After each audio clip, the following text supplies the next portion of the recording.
Retrouve les directs, les podcasts et la newsletter sur www.libradio.org.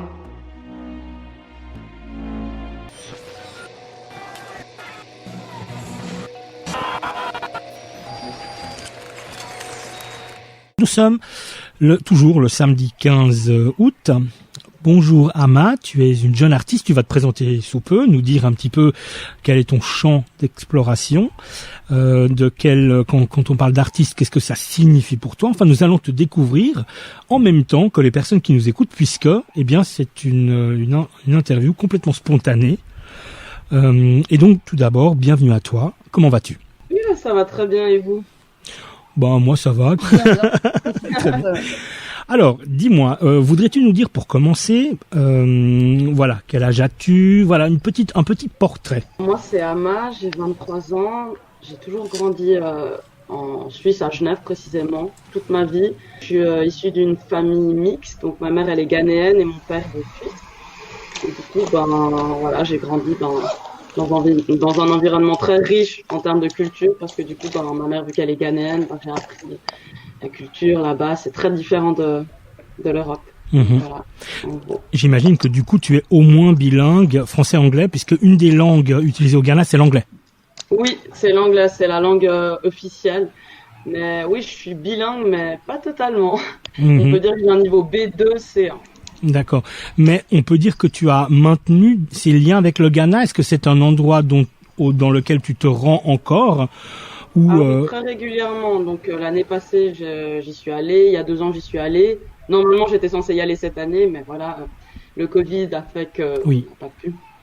Alors, on pourrait commencer par ça, mais avant qu'on revienne peut-être sur justement l'empreinte qu'a laissé le Ghana sur toi, sur ton univers, voudrais-tu nous dire justement quel est-il cet univers ? Est-ce que là, nous allons plutôt parler de chant, de musique, d'instruments ? Dis-nous un peu. Moi, j'ai toujours grandi dans la musique. Donc, ma mère, elle faisait partie d'un groupe de gospel quand elle était plus jeune, quand elle était au collège. Du coup, elle faisait des comédies musicales. Et mon père, il est guitariste depuis des années. Il a fait aussi plein de concerts. Et en fait, depuis toute petite, j'ai grandi comme ça, en écoutant de la musique à la maison. Et en fait, avant, j'étais très timide, donc je chantais toujours un peu sous ma douche ou à la maison, mais jamais à l'extérieur. Et puis, mes parents m'ont toujours dit, il y a quelque chose à travailler, tu devrais essayer de faire quelque chose là-dedans.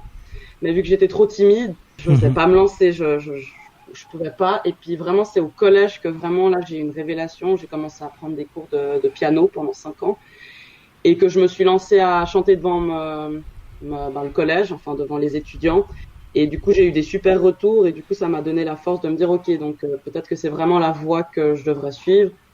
Suite à ça, après, j'ai postulé à une école en Angleterre qui s'appelle BIMM. Peut-être vous connaissez, BIMM. C'est une école assez reconnue quand même dans le monde. Et puis, j'ai postulé et j'avais été leur coup de cœur. Ils voulaient me prendre pour une bourse pour faire étudier la musique là-bas pendant 1 an. Mais sauf qu'il fallait des notions de solfège, avoir un diplôme que je n'avais pas, donc j'ai pas pu y aller. Et puis suite à là, ça m'a encore confirmé que voilà, il faut vraiment que je travaille. Donc entre-temps, j'ai fait des concerts à Genève, un peu partout, plein palais, au 99 aussi. J'ai fait ça pendant 1 an et demi. Et ensuite, après, j'ai postulé à une sorte de coaching à Los Angeles qui s'appelle Vocal Star. Et en gros, j'étais avec des Américains, des producteurs, des producteurs assez reconnus qui ont travaillé avec, par exemple, Kendrick Lamar. Et en gros, j'ai gagné le prix de la meilleure artiste. Ils m'ont dit qu'il fallait que je travaille maintenant sur les compositions, que le talent y était, mais que maintenant, c'est vraiment les compos et puis tout le truc derrière. Donc du coup, en ce moment, c'est ce que je suis en train de faire. Donc je suis en train de préparer un album. Très bien. Et dis-moi, c'est plus un travail solo ou est-ce que tu t'entoures de musiciens et c'est avec des musiciennes et des musiciens que tu structures, que tu travailles en ce moment ? Pour le moment, je dirais que c'est plutôt quelque chose que je fais avec ma famille, donc surtout mon père, donc qui est producteur, donc ils m'aident beaucoup par rapport au son, pour composer, et puis on a quelques contacts sur Genève qui peuvent m'aider pour la production générale, mix, mastering, mais majoritairement, je dirais que je le fais avec mon père. D'accord. Y a-t-il déjà un site internet ou un lien sur lequel on peut se rendre pour écouter un petit peu ce travail en cours ou c'est encore en phase de construction ? Je suis sur Spotify, j'ai lancé mon premier son qui s'appelle Player que j'ai lancé il y a peut-être 1 semaine. Ah ouais, donc c'est tout récent. Oui, c'est tout récent, ouais. Et si tu devais décrire le style, alors loin de nous l'idée de mettre des étiquettes, hein, c'est pas du tout le but. Mais voilà, c'est pour comprendre un petit peu dans quel univers tu te meus.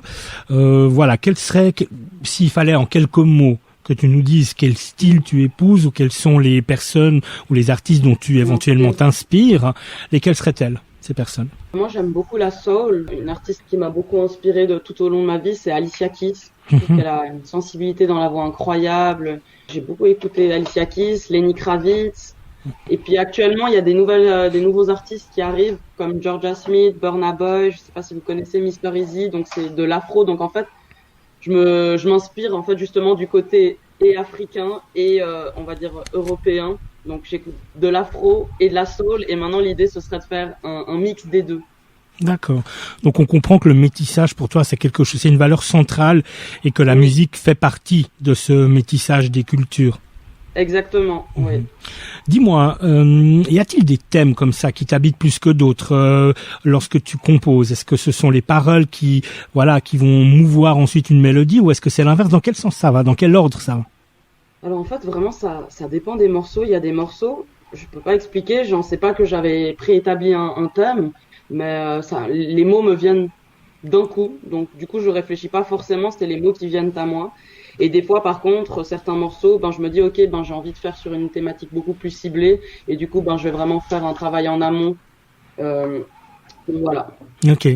L'importance du Ghana là-dedans? L'importance du Ghana, comme j'ai dit, je suis métisse, je vais souvent au Ghana et du coup, je suis vraiment connectée là-bas. J'ai beaucoup de famille. En fait, du côté de mon père, il y a pas énormément de famille, j'ai pas beaucoup de cousins, mais du côté du Ghana, j'ai énormément de cousins. Et du coup, quand je vais là-bas, je me sens vraiment comme chez moi, je me sens entourée en famille. Et ça habite ton univers musical également. Est-ce que on pourrait imaginer que certains instruments ou certaines musiques traditionnelles puissent d'une certaine manière influer ou faire partie de ton répertoire? Alors, on entend quelques sonorités africaines parce qu'en fait, l'afro, c'est... En fait, moi, je veux faire une sorte de fusion, donc soul-afro. Donc, on entend quelques sonorités africaines, mais aussi du coup, occidentales, donc soul. Ok. Qu'est-ce qui est compliqué ici pour te fabriquer, pour te façonner, pour devenir une artiste complète? Est-ce que il est plus dur de trouver des lieux pour faire des concerts, quelqu'un? Là, on a bien compris, ta famille est extrêmement aidante et tu es une enfant de la balle d'une certaine manière puisque tes parents sont également musiciens. Donc j'imagine que ça facilite un peu la chose ou pas tant que ça. À Genève, c'est vrai que ma mère, elle a quand même quelques contacts. Et on faisait partie d'un groupe qui s'appelait les Red Nose, donc on avait un local et c'est comme ça que, en fait, c'est un local qui était donné par la ville de Genève pour justement pousser les jeunes à faire de la musique parce que c'est vrai qu'à Genève, il n'y a pas beaucoup d'occasions, on n'est pas assez soutenus, je pense, les jeunes pour la musique. Et du coup, il y a certains locaux qui sont mis à disposition et du coup, j'en faisais partie avec mon groupe. Et du coup, là, c'était plus facile pour trouver des concerts ailleurs. C'est comme ça qu'en fait on a démarré, c'est grâce à ce local, donc et mon groupe. Mais sinon, je pense pas qu'il y aurait eu autant d'opportunités pour pouvoir chanter. D'accord, donc c'est difficile, mais c'est possible. Oui, c'est possible. Toi, j'espère bien. Quelle est ton ambition? Est-ce que tu te vois vivre de ça, devenir une professionnelle de la musique? Ah oui, totalement. C'est justement sur ça que je suis en train de travailler sur tous les aspects pour pouvoir me promouvoir au maximum. Et pour ça, est-ce que tu sens que tu auras besoin de t'entourer de nouveau d'autres personnes? Parce que, évidemment, quand on est artiste, il y a toute cette partie de création et de créativité. Et puis, il y a toute une partie un peu pour manager tout ça, qui est peut-être un petit peu plus encombrante et puis qu'on a peut-être moins envie de faire lorsque l'on est dans une phase, en tout cas, d'inspiration. Oui, c'est clair que là, je me rends compte que la musique, c'est pas juste le côté créatif. Il y a le côté business prend largement le dessus et du coup c'est vraiment important de s'entourer des bonnes personnes, d'avoir les bons contacts et je pense que c'est vrai que sans contact c'est très difficile et c'est pour ça qu'il faut vraiment être bien entouré. Ouais. Ton actualité, ces prochains temps, comment tu vois l'affaire? Est-ce que l'idée, c'est de créer, d'être dans ce processus créatif pour avoir un bassin, un contingent de chansons à proposer, de faire par exemple une démo, ou est-ce que c'est aller directement à la scène. Comment tu vois ça? Quelle stratégie tu vois au devant de ta carrière? Alors la stratégie, maintenant les réseaux sociaux c'est très important, ça a pris une ampleur et du coup d'être beaucoup plus actif donc sur Instagram, sur Facebook, sur YouTube et aussi sur Spotify. Maintenant il y a en fait pour les nouveaux artistes, il y a des playlists qui sont gratuites et du coup en fait on peut proposer nos morceaux et si ils aiment bien, ils nous ajoutent sur leur playlist et du coup ça nous permet d'avoir une plus grande visibilité. Après, je compte passer aussi à la radio, essayer de passer à la télé et essayer justement de me créer un réseau aussi en amont. Regarder sur Instagram des producteurs, discuter avec eux, des promoteurs. Donc vraiment essayer de se faire, de connaître les bonnes personnes. Ouais. Et donc, évidemment, tu as besoin également d'un petit, d'une sorte de book musical pour pouvoir assurer ta promotion. Exactement, faire des photos professionnelles. Voilà. Ouais. Gros boulot, quoi, qui t'attend. Exactement. Écoute, c'est très bien. Est-ce que tu collabores déjà avec d'autres artistes sur la place de Genève? Est-ce que de temps en temps, tu parlais de l'espace 99, donc l'espace quartier qui est à Châtelaine. Est-ce que ça t'arrive déjà de se dire, tiens, on pourrait partager une scène, avec, des gens peut-être au style similaire ou un petit peu différent? Je pense à la scène hip-hop qui est quand même pas mal présente. Où est-ce que t'en es par rapport à ça? Oui, alors j'ai eu beaucoup de collaborations. Donc j'ai travaillé avec un groupe qui s'appelle The Howling. Donc on a fait plusieurs concerts ensemble. J'ai travaillé avec des groupes de reggae. Là en ce moment je travaille avec un rappeur qui s'appelle Le Fly qui fait de l'afro donc pur. Donc pas un mélange mais vraiment de l'afro. Donc on a collaboré. J'ai fait un clip avec lui. J'ai travaillé avec des pianistes donc du coup plus sur le côté soul. Et puis là je suis sur un nouveau projet qui s'appelle Vendredi. Qu'on m'a contacté du coup pour pouvoir chanter avec eux et du coup que eux ils ont quand même une certaine reconnaissance déjà, il y a quand même plus de 500 000 écoutes sur Spotify et du coup voilà, ça peut m'amener de la visibilité. Comment toi tu analyses et comment tu observes la scène musicale locale? Est-ce que selon toi elle est quand même effervescente? Est-ce qu'elle est quand même elle est un petit peu en recul? Tu as dit c'est facile et pas facile en même temps. Voilà, quel est ton regard par rapport à la scène musicale autour de toi? Vraiment pour moi c'est vrai que la Suisse, le marché musical il est, on peut dire, quasi mort. Et c'est pour ça que c'est bien que quand même certaines personnes essaient justement de monter un peu plus parce que c'est vrai que à Genève, enfin de la Suisse de manière générale, c'est très difficile de vivre de la musique.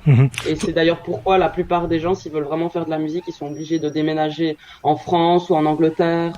Voilà. Toi, tu hésiterais pas. C'est beaucoup plus gros, quoi. Ouais. Tu hésiterais pas à quitter, pourquoi pas, peut-être, la Suisse pour aller au devant. C'est sûrement dans mes projets plus tard, ouais. Les chansons, quand tu composes, c'est plutôt français, plutôt anglais ou autrement?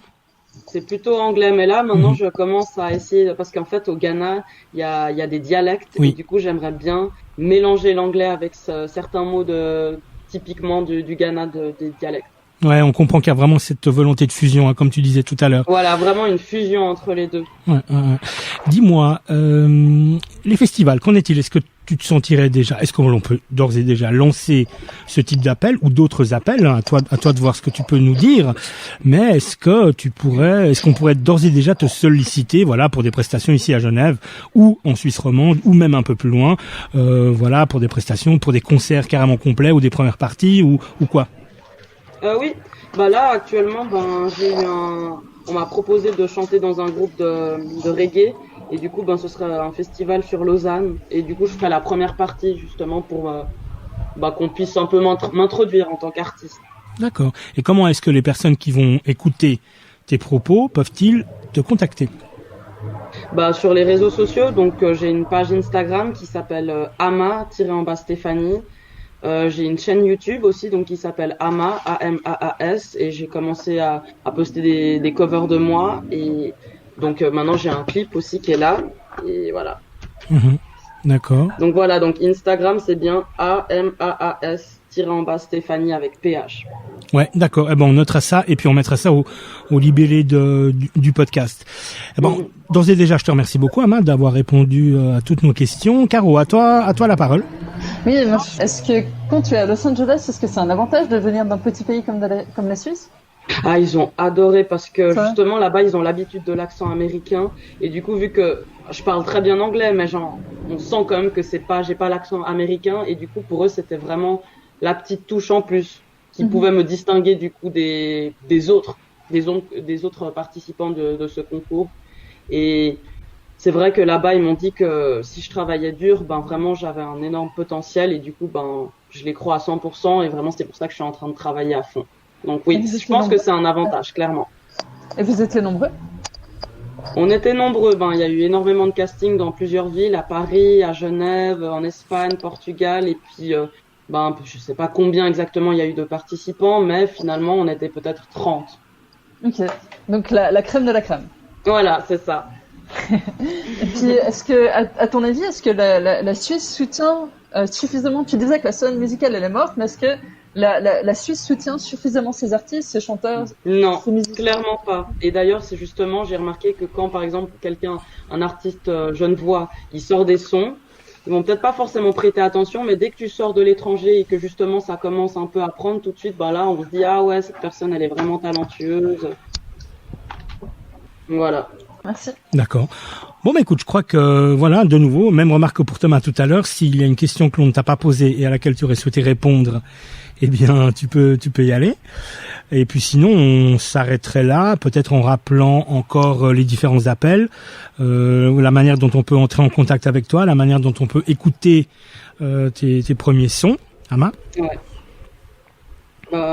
Mon son, il est sur Spotify, Amas. Et puis j'ai sorti du coup mon premier son, donc si vous voulez aller écouter, Très je vous bien. invite. Et puis pour l'actualité, pour le moment, tes prochaines étapes. Ah oui, là bientôt je vais sortir un clip qui va passer à la télé au Ghana et à la radio. Donc, Super. Voilà. Super. On se réjouit de découvrir tout ça en tout cas. Et puis donc on l'a dit, évidemment que si des personnes souhaitent te solliciter, alors évidemment que ce soit des radios pour parler de la musique, pour faire un petit peu ce qu'on vient de faire là, pour t'entendre parler de ta passion et de cette envie de percer dans ce monde-là, eh bien les personnes peuvent te contacter. Voilà, c'est ça. Très bien. Exactement. Eh bien je te remercie beaucoup et je te souhaite bonne Merci chance à vous. pour la suite des opérations. Merci. Ciao.